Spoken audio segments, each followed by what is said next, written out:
Bismillahirrohmanirrohim. Assalamualaikum warahmatullahi wabarakatuh. Perkenalkan, kami dari kelompok 4 kelas SI 2019C, tugas Pancasila, yang bertema Pancasila dalam konteks ketatanegaraan Republik Indonesia, yang beranggota dari Dini Untari, Egin Denari, Maulana Iwansyah, Rizky Berlana Pramudia, Widianti, Yayang Sandi Pratama. Sistem ketatanegaraan Republik Indonesia menurut Undang-Undang Dasar 1945 tidak menganut suatu sistem negara manapun, tetapi adalah suatu sistem khas menurut kepribadian bangsa Indonesia. Namun, sistem ketatanegaraan Republik Indonesia tidak terlepas dari ajaran Trias Politika Montesquieu. Ajaran Trias Politika tersebut adalah ajaran tentang pemisahan kekuasaan negara menjadi 3, yaitu legislatif, eksekutif, dan yudikatif, yang kemudian masing-masing kekuasaan tersebut dalam pelaksanaannya diserahkan kepada suatu badan mandiri. Artinya, masing-masing badan itu satu sama lain tidak dapat saling mempengaruhi dan tidak dapat saling meminta pertanggungjawaban. Apabila ajaran Trias Politika diartikan suatu ajaran permisahan kekuasaan, maka jelas Undang-Undang Dasar 1945 menganut ajaran tersebut. Oleh karena memang dalam Undang-Undang Dasar 1945 kekuasaan negara dipisah-pisahkan dan masing-masing kekuasaan negara tersebut pelaksanaannya diserahkan kepada suatu alat perlengkapan negara. Warahmatullahi wabarakatuh. Saya Rizky Berlana Pramudia dari kelompok 4 akan menjelaskan tentang sistem ketatanegaraan Republik Indonesia berdasarkan Pancasila dan Undang-Undang Dasar 1945. Dalam sistem ketatanegaraan dapat diketahui melalui kebiasaan ketatanegaraan teori. Hal ini mengacu kepada pengertian konstitusi. Konstitusi mengandung 2 hal, yaitu konstitusi tertulis, konstitusi tidak tertulis.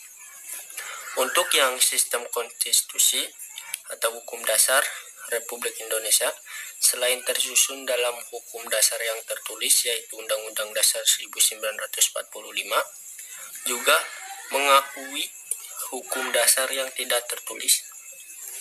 Nah, perlu diperhatikan bahwa kaidah-kaidah hukum ketatanegaraan dapat juga pada berbagai peraturan ketatanegaraan lainnya, seperti dalam TAP MPR, undang-undang, Perpu, dan sebagainya. Lalu hukum dasar tidak tertulis yang dimaksud dalam Undang-Undang Dasar 1945 adalah konvensi atau kebiasaan ketatanegaraan dan bukan hukum adat, atau juga tidak tertulis, terpelihara dalam praktek penyelenggaraan negara.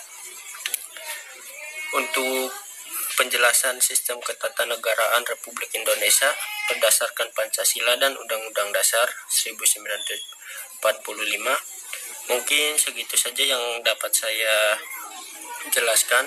Kurang lebihnya mohon maaf. Wabillahi taufiq wal hidayah. Wassalamualaikum warahmatullahi wabarakatuh. Assalamualaikum warahmatullahi wabarakatuh. Perkenalkan, nama saya Maulana Iwansyah, akan menerangkan tentang pembukaan Undang-Undang 1945 sebagai pokok kaidah negara dan fundamental. Pokok kaidah negara fundamental atau studi fundamental memiliki unsur mutlak diantaranya, yaitu 1. Dari segi terjadinya ditentukannya oleh pembentukan negara dalam terjadinya dalam suatu pertanyaan lahir sebagai penjelmaan kehendak pembentuk negara menjadikan hal-hal tertentu sebagai dasar negara yang dibentuk. 2. Dari segi isinya ditinjau dari segi isinya pembukaan Undang-Undang 1945 memuat dasar pokok sebagai berikut. Dasar tujuan negara, ketentuan diadakannya Undang-Undang Dasar, bentuk negara, dasar filsafat negara. Fungsi dari Undang-Undang Dasar merupakan suatu alat untuk menguji peraturan perundang-undangan di bawahnya apakah bertentangan dengan undang-undang, di samping juga merupakan sebagai fungsi pengawasan. Terima kasih. Assalamualaikum warahmatullahi wabarakatuh. Perkenalkan, nama saya Widianti. Saya akan melanjutkan materi selanjutnya atau penjelasan materi selanjutnya, yaitu pembukaan Undang-Undang Dasar 1945 sebagai tertib hukum negara berpendudukan. Pembukaan Undang-Undang Dasar 1945 memiliki dua aspek, diantaranya yaitu sebagai berikut: memberikan faktor mutlak bagi terwujudnya tertib hukum Indonesia, memasukkan diri dalam tertib hukum Indonesia sebagai tertib hukum tertinggi. Baik, untuk selanjutnya saya Egin Denari akan menjelaskan slide berikutnya. Dalam Berita Republik Indonesia tahun 2 nomor 7 dijelaskan bahwa pembukaan Undang-Undang Dasar 1945 yang di dalamnya terkandung pokok-pokok pikiran, meliputi suasana kebatinan dari Undang-Undang Negara Indonesia, serta mewujudkan suatu cita-cita hukum yang menguasai hukum dasar tertulis, dalam kurung Convents. Pokok-pokok pikiran tersebut dijelmakan dalam pasal-pasal Undang-Undang 1945, dan dapat dikatakan bahwa pembukaan Undang-Undang 1945 adalah sebagai sumber hukum positif Indonesia. Dengan demikian, seluruh peraturan perundang-undangan yang berlaku di Indonesia harus bersumber pada pembukaan Undang-Undang 1945, yang merupakan asas kerohanian negara atau dasar filsafat negara Indonesia. Pembukaan Undang-Undang 1945 memenuhi syarat terhadap adanya tertib hukum Indonesia.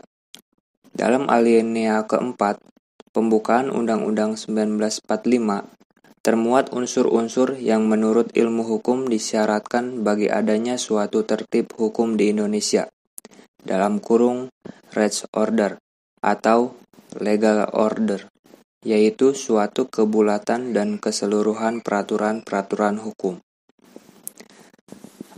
Selanjutnya akan dibahas oleh rekan saya. Kurang lebihnya mohon maaf. Terima kasih.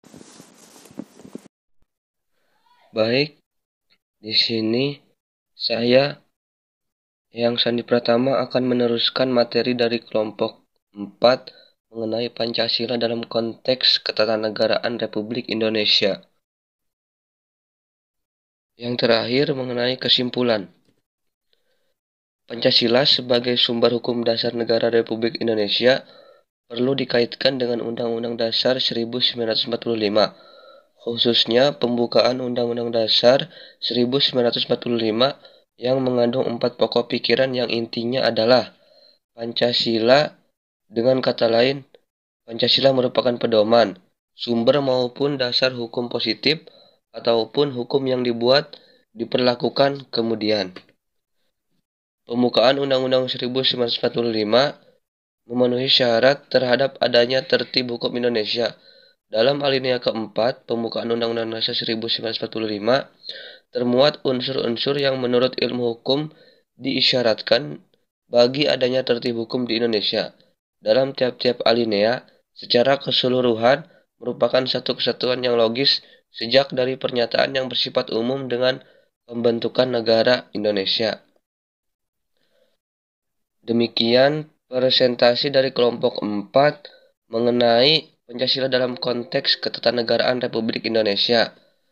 Semoga rekan-rekan semua dapat memahaminya. Mohon maaf apabila banyak kekurangan dari kelompok kami.